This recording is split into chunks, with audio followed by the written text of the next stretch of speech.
श्री गणेशाय नमः। एनर्जेटिक तरीके से एक बात हम आपसे कहना चाहते हैं, जीतेंगे हम ये वादा करो, कोशिश हमेशा ज़्यादा करो, किस्मत भी रूठे पर हिम्मत ना टूटे, मजबूत इतना इरादा करो। तो इरादा और कोशिश हमेशा पक्की होनी चाहिए। और इस इरादे के साथ में बच्चों को मैं यहाँ पर एक सैल्यूट करता हूँ कि बच्चे सुबह सुबह 3 बजे उठकर पढ़ाई कर रहे हैं। और आज अभी सामने भी बैठे हैं और ऑनलाइन वाले बच्चे भी हमारे जग चुके हैं, वो भी पढ़ रहे होंगे। और नहीं तो शेयर करें और बच्चों को जगाएं, क्योंकि जब जागो तभी सवेरा और सामने एग्ज़ाम है। तो इरादा क्या होना चाहिए? मजबूत होना चाहिए। तो कोशिश हमेशा ज़्यादा करो, किस्मत भी रूठे पर हिम्मत न टूटे, मजबूत इतना इरादा करो, जीतेंगे हम ये वादा करो। इसी के साथ श्री गणेशाय नमः करते हैं और सुबह सुबह एक नई शुरुआत के साथ, एक नए टॉपिक के साथ इम्पोर्टेंट मैथमेटिक्स को लेके आते हैं। क्योंकि पहला एग्ज़ाम मैथ का है बच्चों का फॉर सीबीएसई और अलग अलग डेट शीट है सभी बोर्ड एग्ज़ाम की, स्टेट बोर्ड अलग है। लेकिन मैथ के लिए हम सुबह सुबह आपको कुछ इम्पोर्टेंट कुछ गिफ्ट देना चाहते हैं जो बोर्ड एग्ज़ाम में आपको मिल सकता है 2026 में, ऐसे कुछ इम्पोर्टेंट क्वेश्चन। तो ये आप बात मन में रख लेना कि अगर इरादा मजबूत है तो बात बनेगी बनेगी। अगर लकीरों में कोई बात लिख भी नहीं रही है तो नई लकीरें आ जाएंगी। आप इस काम को डेली करें, आप इस काम को डेली करें, इरादे के साथ आप हमेशा कोशिश ज़्यादा करें तो आपकी लकीरें चेंज होंगी। ठीक है ना? जिनके हाथ नहीं होते क्या उनके भाग्य नहीं होता? क्या होता है। तो हाथ की लकीरें हम खुद बनाएंगे। अगर लकीरों में वो चीज़ है नहीं तब भी हम उसको इतना ज़्यादा कर्म करके अपनी रेखाओं को चेंज करेंगे और अपने भाग्य को चेंज करेंगे। तो अब अपने कर्म पे विश्वास होना चाहिए हमारे बच्चों को। या सुनो, कर्म करते रहो, ईश्वर परमात्मा को थैंक यू बोलते रहो, दिन रात उनका नाम जपते रहो और आगे बढ़ते रहो। All the best.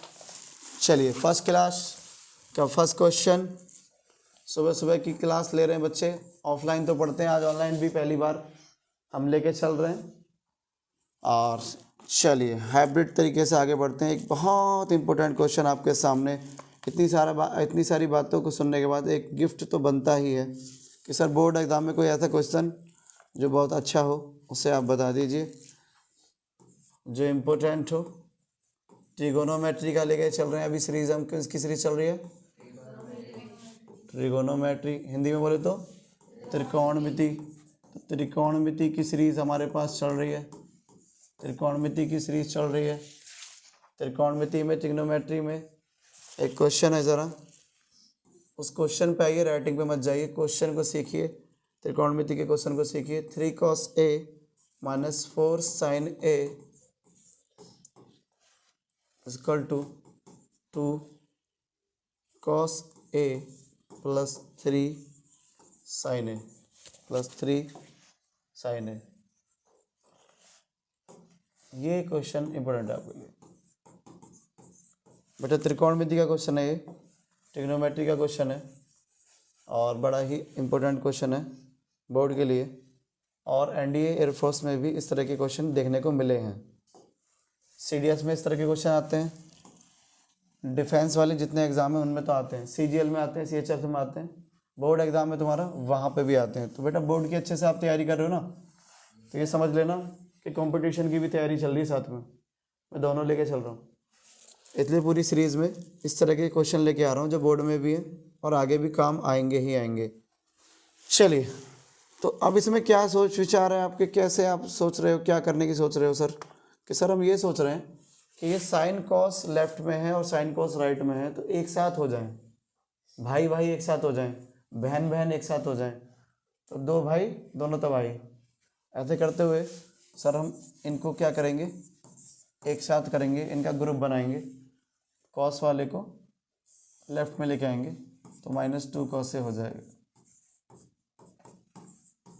साइन वाले को राइट में ले गए, इनके पास 3 में से 2 गया तो बचपन से 1 बचता है, 3 और 4 मिलके 7 होता है, अब आपके ऊपर है कि आप इसे कॉट बनाना चाहें या फिर इसे टैन बनाना चाहें, ठीक है। तो अगर ये कॉस के नीचे आप साइन को लोगे और 7 के नीचे 1 तो 1 तो 1 ही है, तो ये कॉट बन जाएगा। ये बात हमने सीखी हुई है। तो कॉट इज इक्वल टू 7 आ जाएगा। तो ये रिलेशन हमें निकालना था। बट अगर हमें ये पूछे कि ए की वैल्यू कितनी है, तो क्या पूरे बैच में कोई बता सकते हैं ए की वैल्यू कितनी है?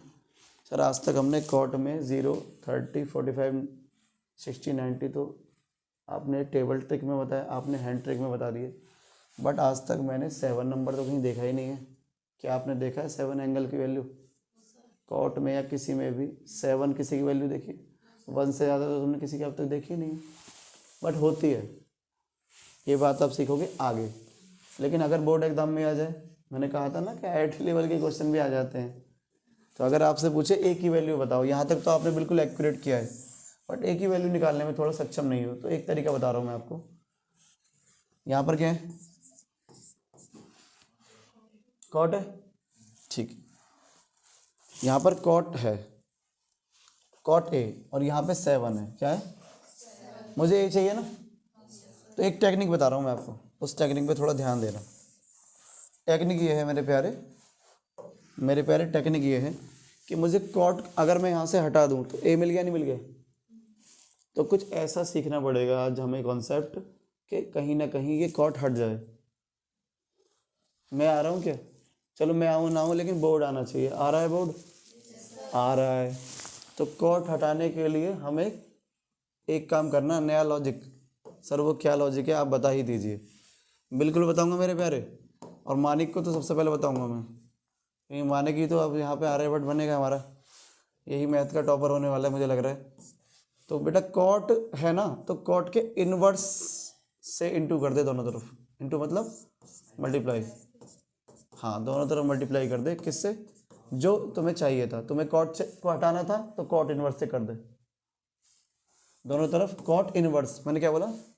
Cot inverse. हिंदी बोले तो कॉट प्रतिलोम। शायद आप हिंदी में नहीं बताते हो भैया, हिंदी में भी ले लो, हिंदी में भी समझ लो। बट समझना तो हिंदी नहीं है ना, समझना इंग्लिश है। हमें तो मैथ समझना है, हमें तो साइंस समझना है, हमें सब्जेक्ट समझना है। सब्जेक्ट की आत्मा समझनी है हमें। तो सब्जेक्ट की आत्मा ये है कि कॉट की पावर -1 से अगर मल्टीप्लाई कर दूंगा ना दोनों तरफ, ऐसे आप समझ सकते हो, तो ये कॉट उड़ जाएगा, तो खाली क्या बचेगा? ए बचेगा। ये उड़ गया, अब आने की जरूरत नहीं है, ये कंसेप्ट है। अब ये आंसर आ गया, बस ये एक स्टेप एक्स्ट्रा था। तो एंगल की वैल्यू कितनी आई? एंगल की वैल्यू कितनी आई? Cot inverse 7। मैं लिख भी देता हूँ, एंगल की वैल्यू आई कॉट इनवर्स 7। ये हुआ। कंपटीटिव पर देखना यहाँ तक बात पहुँच रही है, यहाँ तक नहीं पहुँच रही बच्चों को। मेरे प्यारे बच्चों, कॉट इनवर्स का कंसेप्ट समझ में आया? सारे बच्चों को आया ना आया? जल्दी बोलो। अजी हमें सबको आया है, तो हमें डर नहीं लग रहा है। आपने सर बहुत अच्छा समझा दिया है, तो हमें क्यों डरने की ज़रूरत है? कॉट इनवर्स के कंसेप्ट हम समझ चुके हैं। कॉट इनवर्स का कंसेप्ट हम समझ चुके हैं यहाँ पर कि व्हाट इज़ कॉट इनवर्स। ठीक है, angle equal to cot inverse, या जोन सा भी इनवर्स हो उसका ये रूल है बेटा। ठीक है, तो वो रूल आपके समझ में आ गया? चलो तो लगे हाथों यहाँ पे रूल लिख भी लो कि अगर कोई कॉट एंगल है और उसकी कुछ वैल्यू है, कुछ भी वैल्यू है, एक्स वैल्यू मान लो, और मुझे केवल एंगल चाहिए, तो मैं उसका कॉट इनवर्स करूँगा। सर केवल कॉट के लिए बता रहे हो? नहीं, मैं हर एक के लिए बता रहा हूँ, आप टैन भी कर सकते थे।